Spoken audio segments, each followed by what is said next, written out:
So after using my LG G3 for the past month, in this video I'm going to talk about some things I like, dislike, some pros and cons, and my overall experience from using this device. I do apologize for the lack of videos lately. I've been enjoying my summer break, but more videos will come in the upcoming weeks. As you know, the G3 is the high-end, top-of-the-line flagship device from LG. Similar to the LG G2, it's a really beautiful device. With a 5.5-inch display size, the overall physical size of this device is actually not that big, and the reason for that is the front panel has tiny bezels.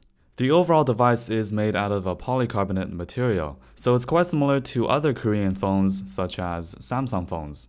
The back has a polycarbonate matte finish, so it feels really smooth, and this has a brushed aluminum pattern on the back, so it looks like a brushed aluminum back, but it's actually polycarbonate. Now there are some pros and cons for having a plastic back. A con can be that this may not feel as premium as aluminum phones such as the HTC One M8. One advantage is that you can take off the back plate and access the battery, so you can swap out and replace your battery, and also access the G3's micro SD card slot, which is compatible up to 128 GB. And right beside that is your SIM card slot. Something that's quite different from most other smartphones is that the buttons are on the back. Now this follows the tradition from the predecessor, the LG G2, and after using this device for a little while, I've really gotten used to the back or the rear facing buttons.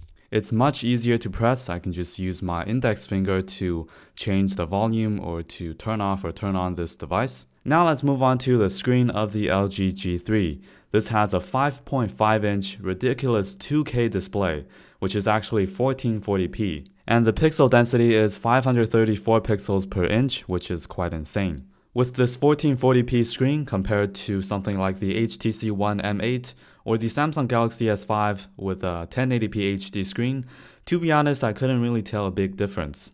But after using my LG G3 for a while and then going back to my iPhone 5S, I did notice that the text on the iPhone 5S isn't as sharp as the LG G3. Obviously, the iPhone 5S isn't even 720p. Now, the color saturation and the contrast on this IPS display looks pretty good, but I do prefer Super AMOLED displays such as the Galaxy S5. But of course, it's all down to your personal preference if you like IPS displays or Super AMOLED displays. Something else I noticed is that if you use this device in direct sunlight and you turn it to maximum brightness, I noticed that it's not really that bright. So if you work outside or if you're an outdoor person, you use your device in direct sunlight often, then this device might not be the best choice for you. So overall, the screen on this device is really good, but with a 2K display, it really needs a good battery to support it. So now let's talk about the battery on the G3. So this features a 3000 mAh battery, and of course, as you saw before, you can take off the back plate and replace and swap out the battery if you want. I can easily get through a full day with moderate usage of the G3. For example, last week I went camping and this phone lasted 2 days on battery, which is quite impressive. And the battery saving mode on this device works quite well. I can get a few hours of extra usage after this goes down to maybe 10%. By the way, in this video, I'm not going to talk about the specs of this device. If you want to check the specs, I'll put a link in the video description so you can see all the specs of the LG G3. But of course, this is the flagship, the highest end device from LG, so it is expected that this device will perform really well. So oftentimes you're not going to experience any lag or dropped frame rates when playing games or running intense graphic applications. But from my experience, I did notice some lag or hiccups here and there. I'm pretty sure it's just the LG software. For example, if I quickly unlock my device and go to notification, as you can see, there's a small amount of lag. Anyways, now let's move on to the software of the G3. So right now I'm actually running a custom launcher and a different icon pack. I'm using Nova Launcher and the icon pack I'm using is called Moonshine. So the G3 is actually running on Android 4.4.2 KitKat with the default LG skin over it. So in the notification center on the top, you will find a bunch of really useful quick settings or quick toggles.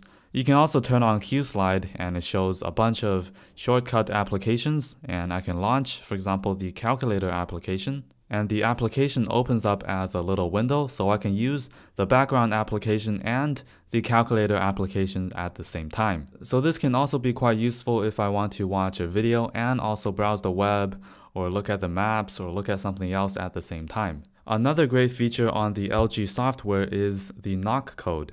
Without pressing any button, you can unlock your device or turn on your device. So in settings, I can set a NOC code, and to unlock my device, I just have to tap my pattern on the screen. Also, without reaching to the back of my device to press on the power button, I can just simply double tap on the screen to turn on or wake up my device. Alright, now let's move on to the LG G3 speakers. So the speakers are located on the back, which in my opinion isn't a really good location for speakers, because when you're watching videos, the screen is facing towards you and the sound from the speaker is firing to the back. The speakers can get to a really high volume, but the overall sound quality is mediocre. I'm going to compare this to the HTC One M8 and the iPhone 5S so you can have a listen.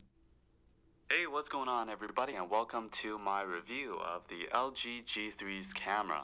I'm sure most of you take a lot of pictures on your smartphones instead of taking it from a traditional camera such as a point and shoot. So in this video, I'm going to show you all the features of the LG G3's camera and how it performs. Alright, last but not least, let's talk about the camera. This features a 13 megapixel sensor. You can shoot 1080p HD and 4K videos with it. The front-facing camera is able to shoot 2.1 megapixel images and 1080p HD 30 frames per second videos. I actually made a detailed camera review of the LG G3, so be sure to check out that video. I'll put the link in the video description. So here are just a few test images and videos from the G3. For more images and videos, be sure to check out my full camera review.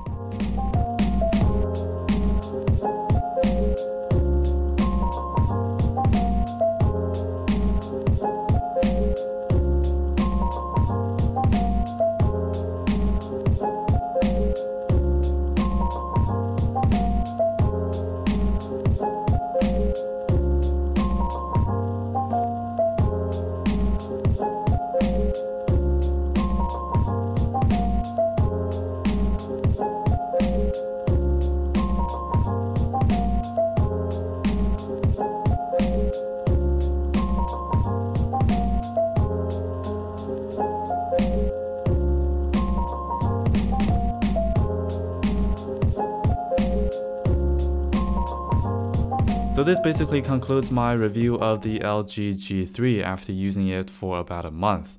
If you enjoyed this video, don't forget to give it a thumbs up and leave a comment down below on what you think of this device. Don't forget to subscribe to my channel for future videos like this, and also follow me on Twitter, Instagram, and Google+. Links will be in the video description. Thanks a lot for watching once again, and I will see you in my next video.